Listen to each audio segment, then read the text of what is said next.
সবাইকে স্বাগত। আজকে দেখাবো তেল ছাড়া কিভাবে আমড়ার মজাদার আচার বানানো যায়।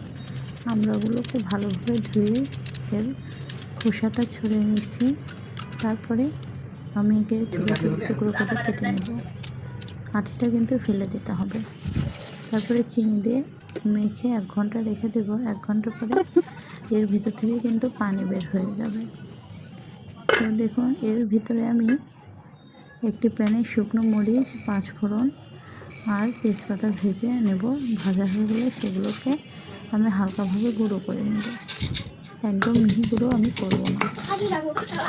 তারপরে আমি প্যানে সেই চিনি দিয়ে মেখে রাখা আমড়াগুলোকে দিয়ে ঢেকে দেব। এরকম হয়ে আসলে আমি এর ভিতরে হলুদ, শুকনো মরিচের গুঁড়ো এবং সেই 5 ফোড়নের গুঁড়ো দিয়ে দিলাম। এখন কাজ শুধু ওকে শুকানো। এখানে কিন্তু এক্সট্রা কোনো পানি ব্যবহার করা যাবে না। আমি কোনো পানি ব্যবহার করিনি। বারবার ঢেকে দেবেন, নেড়ে দেবেন এভাবে। তো পর্যায়ে আপনার আমড়াটা প্রস্তুত হয়ে গেছে। দেখুন কি দারুণ কালার আসছে এবং খেতে চমৎকার। এটি আপনি সংরক্ষণ করে অনেক দিন খেতে পারবেন। ভিডিওটি দেখার জন্য সবাইকে অসংখ্য ধন্যবাদ। সবাইকে স্বাগত। আজকে দেখাবো তেল ছাড়া কিভাবে আমড়ার মজাদার আচার বানানো যায়। আমড়াগুলোকে ভালোভাবে ধুয়ে এর খোসাটা ছড়িয়ে নিচ্ছি। তারপরে আমি একে ছোটো ছোটো টুকরো করে কেটে নেব। আঠিটা কিন্তু ফেলে দিতে হবে।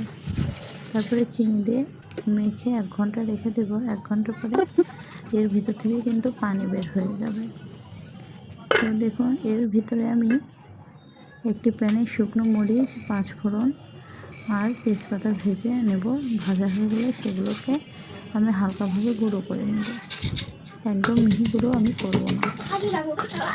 তারপরে আমি প্যানে সেই চিনি দিয়ে মেখে রাখা আমড়াগুলোকে দিয়ে ঢেকে দেব।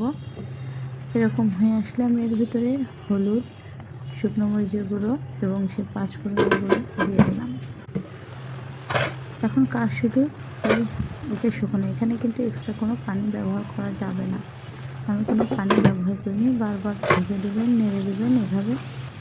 তো পর্যায়ে আপনার আমড়াটা প্রস্তুত হয়ে গেছে। দেখুন কি দারুণ কালার আসছে এবং খেতে চমৎকার। এটি আপনি সংরক্ষণ করে অনেক দিন খেতে পারবেন। ভিডিওটি দেখার জন্য সবাইকে অসংখ্য ধন্যবাদ।